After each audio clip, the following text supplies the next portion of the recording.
Good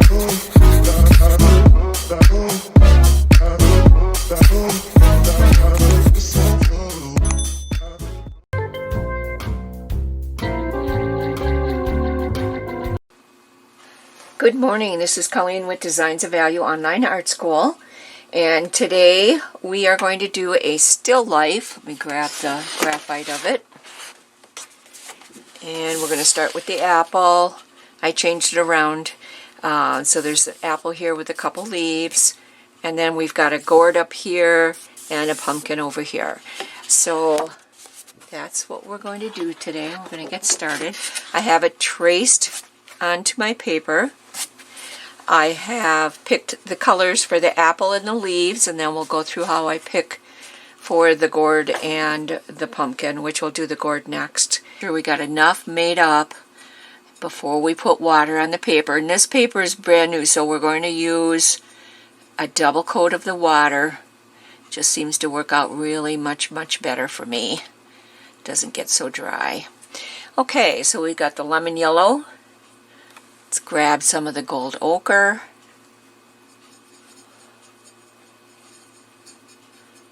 It's going to be a really pretty apple. I love the golden color.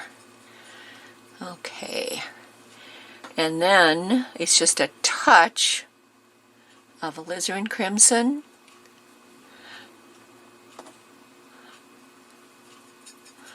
And then which apple I wanted to do, and this is 3 of the 5 that I painted.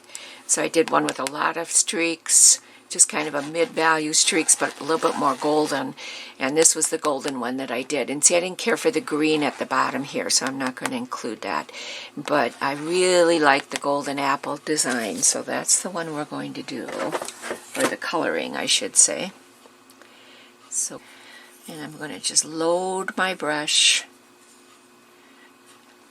Brush seems to be a little dry, so I'm going to get some water on it. I'm going to just load my brush and bring it to a point.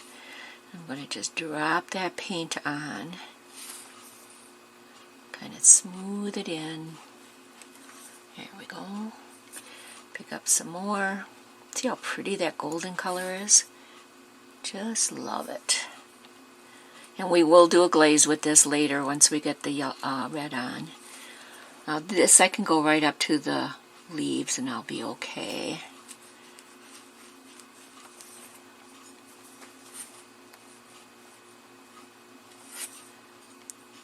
Picking up more color.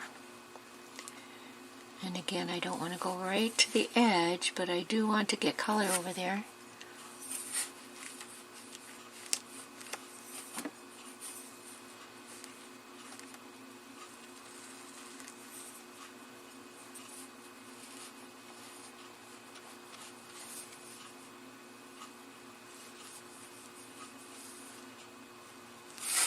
Put it in my blending and glazing medium just to get that into the bristles. And then I've wiped out quite a bit of the water. And I'm just going to pull it right around the outside edge. And what that's going to do is bring that color right to the outside edge on its own, and then it won't create a harsh line.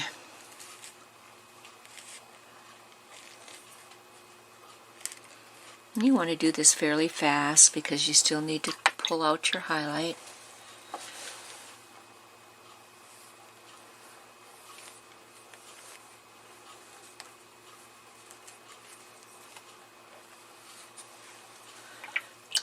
Okay.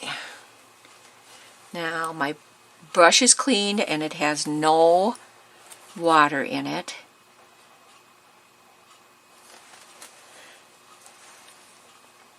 I mean, it's not bone dry, but it's definitely drier than the paper, and that's what you want.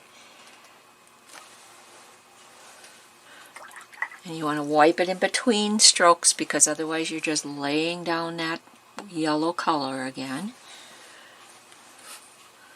And this isn't a perfect circle here because there's no light that ever is.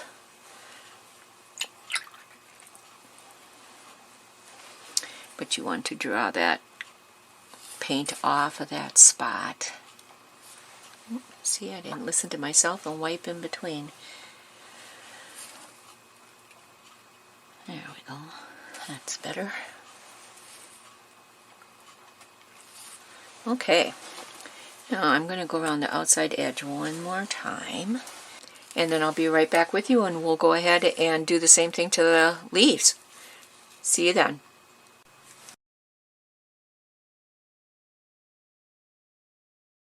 Okay, everything's nice and dry. I've got my little mono eraser here, which I really like. You can use a larger eraser, like this Faber Castell. I use that more for when I'm doing my graphites than when I'm erasing on this. But if I have a larger area, like up here, I might use it on that, so I'm not using too much pressure from this.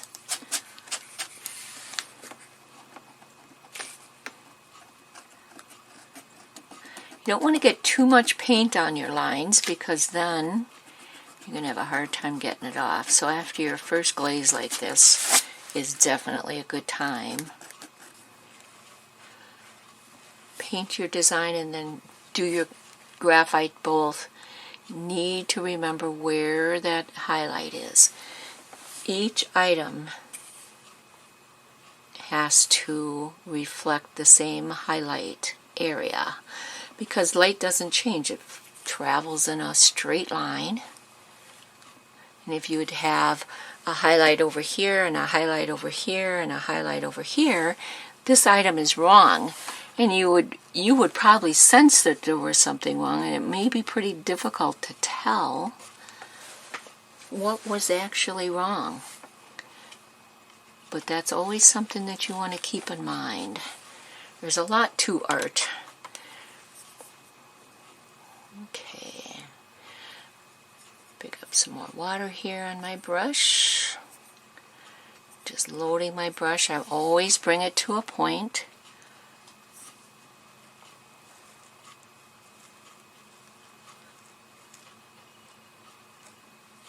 Now these corners, of course, are going to be darker just because they're behind the gourd, or the pumpkin, I should say.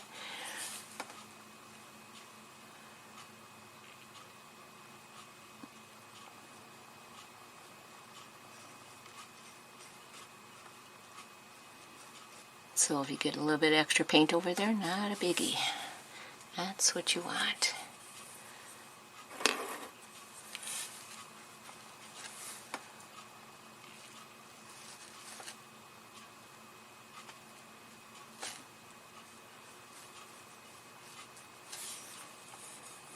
Same process. Since this is a larger area, we're going to work a little faster, so I don't want it to dry out. That is one thing I miss with the oils, is you've got a lot of time to play with them. They don't dry forever. Just a couple areas I'm going to just go with straight gold ochre, and that's right in this corner. I'm just tapping it in. Don't need to blend it because it's going to blend itself. It's still wet enough. And then down here, I want it to be nice and dark. That gold ochre by Sendler is just gorgeous. And of course we are going to be doing, I'm turning this so I can get at this area a little bit better. We are going to be doing shadows. So that'll be a new process for you to learn, which is fun. And it sets them down. If you just let these like this without any shadows at all, what are they sitting on? It's hard to tell. So there, we got the darks in. Now let's go ahead and clean the brush and dry wipe it. And we're going to pull out the highlight. Perfect timing. It's coming out great. Just wiping my brush in between. It's a larger item, so it needs to have a larger highlight. And again, it doesn't have to be perfectly round. Our apple is not.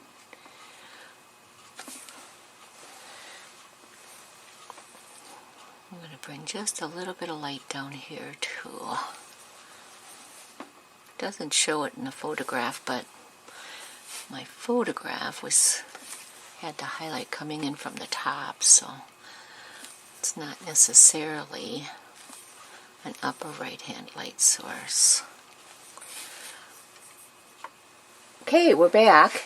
Got everything nice and dry. As you'll see, I did go ahead and add another leaf down here. Like I discussed before, I wanted to start here in the center of interest for the viewers and then take your eye right around and keep you inside the painting as you look at it. So that's a good thing. I've got the basic layers on here.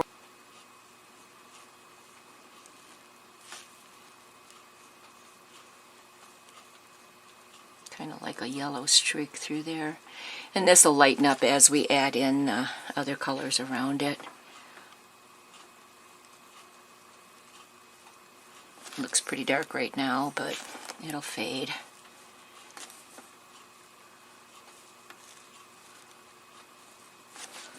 Yeah, this is going to be a pretty still life.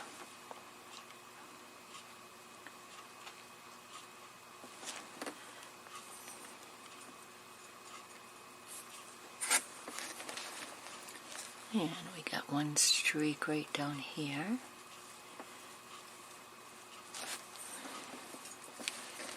And then this is a big one.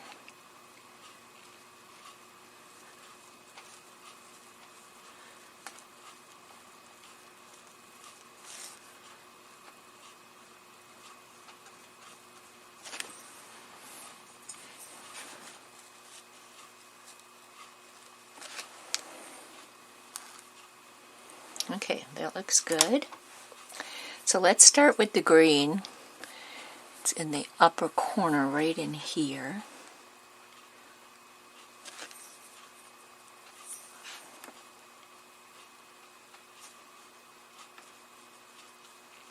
Right in that area.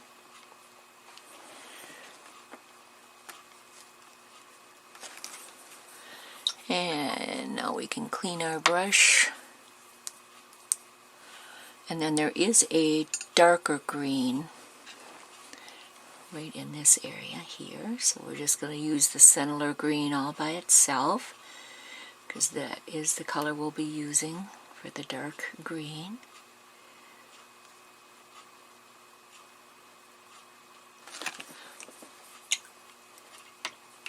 Okay, and up on the very top left is a lighter orange. And you don't need to blend these colors together, just lay them in and the water will do the job for you.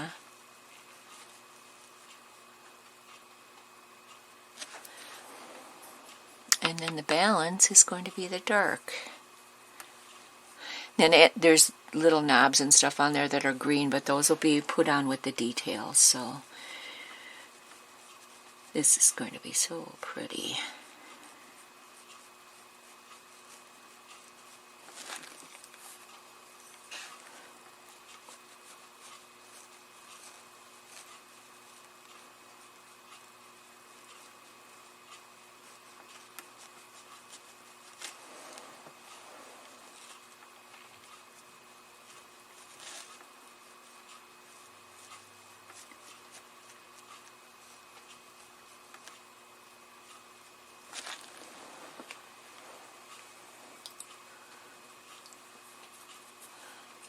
Alright, it's blending well. Add a little bit more of that lighter color just because I think it needs it.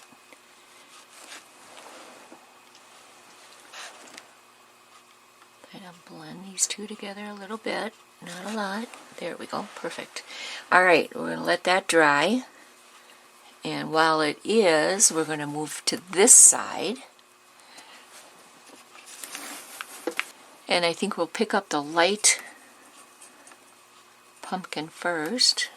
It's starting to dry already, so I'm going to add a little bit of water. There we go. And on this edge,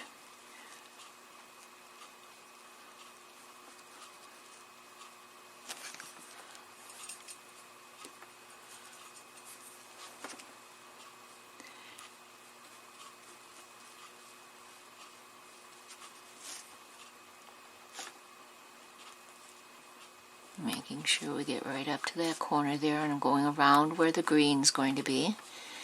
Alright, and I think I got that down pretty close.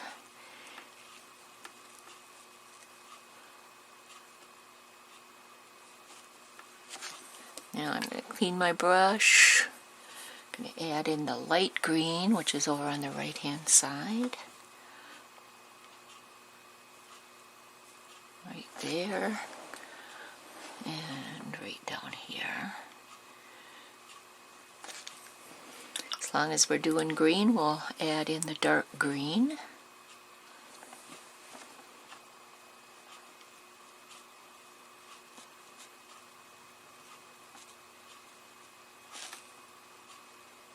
It's always fun to do a funny looking little gnarly gourd like this. All the little details.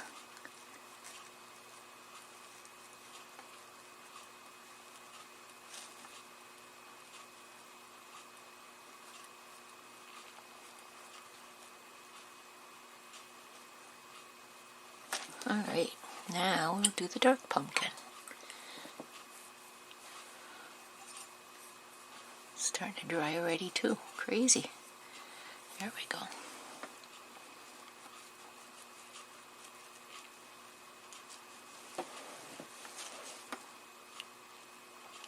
I'm just kind of dropping it in. I'm not going to do a whole lot of blending with the green. I'm just going to let it do its thing.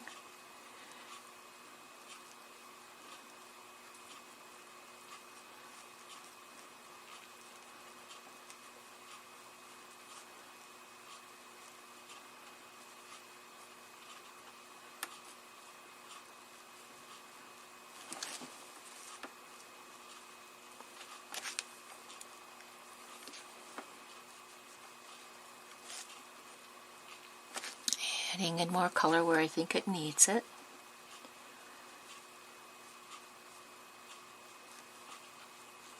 This is actually going to be a pretty forgiving design to paint, because if you get too much color in one area and not enough in the other, it's not that big a deal, because that's pretty much what this gourd is. Pumpkin squash is. What I'm going to do then is I'm going to dry this, and I'll be right back with you, and we'll go ahead and do the center section.